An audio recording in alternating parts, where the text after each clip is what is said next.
Riddhi Siddhi charitable trust आयोजित 10वा वार्षिक संमेलन सोहळा समाज मंदिर hall Airoli ward office sector 3 Airoli Navi Mumbai येथे संपन्न झाला। प्रमुख पाहुणे महेंद्र गायकवाड, राणी बिसाने, मनीषा झेंडे, संजीव धुमाल, रामकृष्ण रेड्डी, विश्वकांत लोकरे, संतोष सिकतोडे, अर्चना करोडे हे सर्व मान्यवर उपस्थित होते। तसेच समाजसेवक आणि पत्रकार यांचाही तिथे सन्मान चिन्ह देऊन मान सन्मान करण्यात आला। येथे मोठ्या प्रमाणात समाजसेवक आणि रिद्धी सिद्धी चॅरिटेबल ट्रस्टचे कार्यकर्ते मोठ्या संख्येने उपस्थित होते आणि ज्या नागरिकांचा तिथे सन्मान चिन्ह देऊन मान सन्मान करण्यात आला त्या सर्व नागरिकांनी अल्ताफ सरांचे धन्यवाद आणि आभार मानले। Bureau report Airoli. सर काय सांगाल आता रिद्धी सिद्धी चॅरिटेबल एवढा चांगल्या पद्धतीने काम करते काय सांगाल?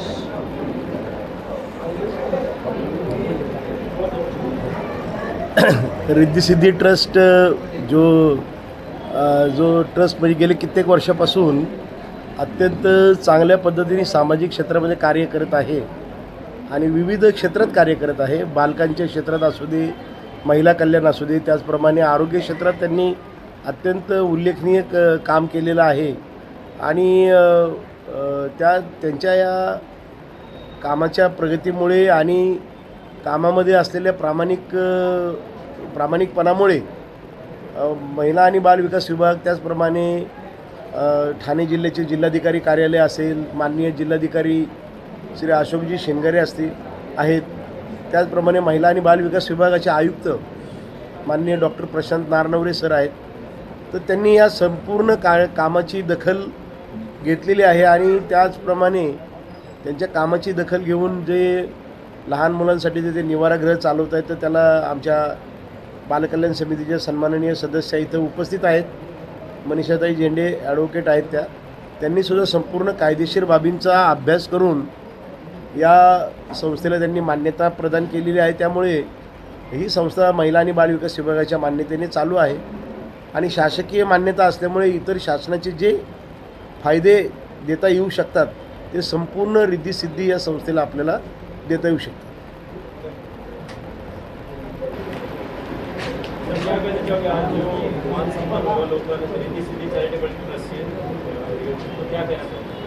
रिद्धी सिद्धी चैरिटेबल को आज 10 साल हो गए हैं। हम लोग कैंसर बच्चों लोग के लिए हेल्प करते हैं, एजुकेशन के लिए करते हैं, ऑर्फनेज के लिए करते हैं और नीडी पर्सन के लिए भी हेल्प करते हैं।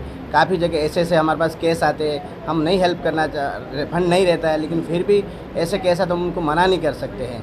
तो कैसे भी कर हम फंड अरेंज करके उनको कैंसर के लिए हेल्प करते हैं, राशन डिस्ट्रीब्यूट करते हैं, हम लोग खाना भी डिस्ट्रीब्यूट करते हैं, मेडिकल कैंप्स लगाते हैं और काफ़ी लोगों के लिए हम लोग हेल्प करते हैं इस तरह से। कई सारे लोग कैंसर पीड़ित रहते हैं, हाँ। क्योंकि उनको टाइम पे उपचार नहीं मिलता है और ऐसा ट्रस्ट तो उनको मालूम नहीं रहता है, तो आपके ट्रस्ट से माध्यम से उनको संपर्क करना चाहे तो कैसा करेंगे? आप हमारा हेल्पलाइन नंबर पे कॉल कर सकते हैं। हमारे वॉलेंटियर है जो डोर टू डोर जाते हैं, वहाँ विजिटिंग कार्ड देते हैं उनको, तो उनकी तरफ से हमें काफ़ी कॉल आते हैं। हेल्पलाइन नंबर में हमारे यहाँ पे काफ़ी फ़ोन आते हैं, तो जितना हो सकता है हम उनको हेल्प करते हैं। हमारे ऐसे जो भी बन पाता है हम उनको हेल्प करते हैं उनको हमारे साथ। मॅडम काय सांगाल, तुम्ही लेडीज आहे म्हणून विचारतोय, आता आपण स्वयंपाक करत असतो, घरातले सदस्य आपले 2 किंवा 3 असतात, पण एवढ्या मोठ्या मुलांचा सांभाळ करणं कसं शक्य आहे?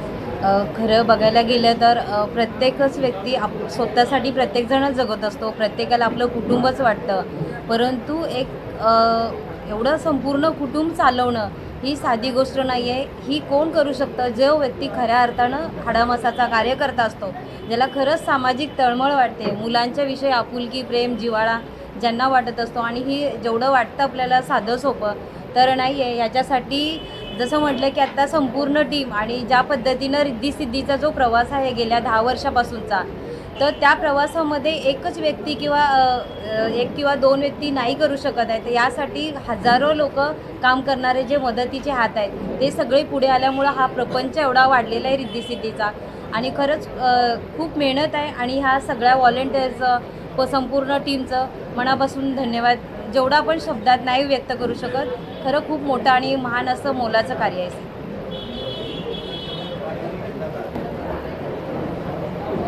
सर काय सांगाल, आजचा जो कार्यक्रम आहे आणि रिद्धी सिद्धी चॅरिटेबल एवढ्या जोमाने काम करते, काय सांगाल? मागील 10 वर्षापासून ही जे काम करत आहे ते फार उल्लेखनीय काम आहे आणि आम्ही जे महिला बालविकाससोबत मागच्या 4 वर्षापासून यांना जे ओळखतो आणि जे गोपाल सर आहेत, अल्ताफ आहे, यांच्यासोबत जे आम्ही कॉन्टॅक्टने काम करतो तर ते खरंच मुलांसाठी प्रत्यक्षरित्या जाऊन मदत करतात. त्याच्यानंतर रस्त्यावरती मुलं जे आहेत त्यांच्यासाठी सुद्धा या लोकांनी मदतीचा हात पुढे केला आहे सद्यस्थितीमध्ये.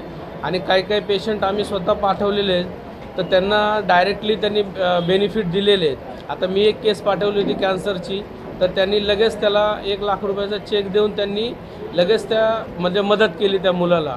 आणि कोविडमध्ये सुद्धा त्यांनी काही गोष्टीला या ठिकाणी नवी मुंबईमध्ये सुद्धा मदत केली. तर खरंच हे कोणी करू शकत नाही असं काम ते लोक करतात. माझं त्यांना विशेष मला म्हणणं आहे की त्यांनी कॅन्सरमध्ये जे मुलांसाठी काम करतात तसं स्पेशल नीड जे मुलं आहेत त्यांच्यासाठी सुद्धा मदतीचा हात पुढे करावा, जेणेकरून आमच्या स्पेशल नीड मुलांनासुद्धा मदत होईल. हीच माझी त्यांना रिक्वेस्ट असेल आणि हे काम त्यांचं सतत चांगलं मोठं व्हावं या त्यांना शुभेच्छा माझ्या. तर काय सांगाल, आता पूर्ण 10 वर्ष झाले म्हणजे आता किती मुलं चॅरिटेबलमध्ये आहेत आता सध्याच्या परिस्थितीत? आता सध्या आमच्याकडे 36 मुले आहे. त्यांना आई वडील, काही मुले असे की ज्यांना वडील नाही आहे, काही मुले असे की त्यांना दोघे पण आजी आजोबा आहे, कोणाची आत्या आहे. असं मुलांना आपण ठेवून मुलांना शिक्षण, आरोग्य सर्व काळजी घेतात. गेली 10 वर्ष तुम्ही काम करताय, कुठल्या अडचणी आल्या तुम्हाला आणि कुठल्या सामना करावा लागतो? जसं मी बघतो अडचणीचं सर जसं आहे की तुम्हाला प्रत्येकाला माहिती कोणाला मदत करायची अर्थिंग म्हणजे फंडिंगचं अर्थिंग हे आलं आहे, अडचण आहे फंडसाठी. जेव्हा आपलं लोकांकडून जे पैसे किंवा कोणाला मदत कशा करायची त्यासाठी खूप म्हणजे आम्हाला कष्ट करायला लागतं. त्यासाठी आम्हाला थोडं अडचण येते असं आहे.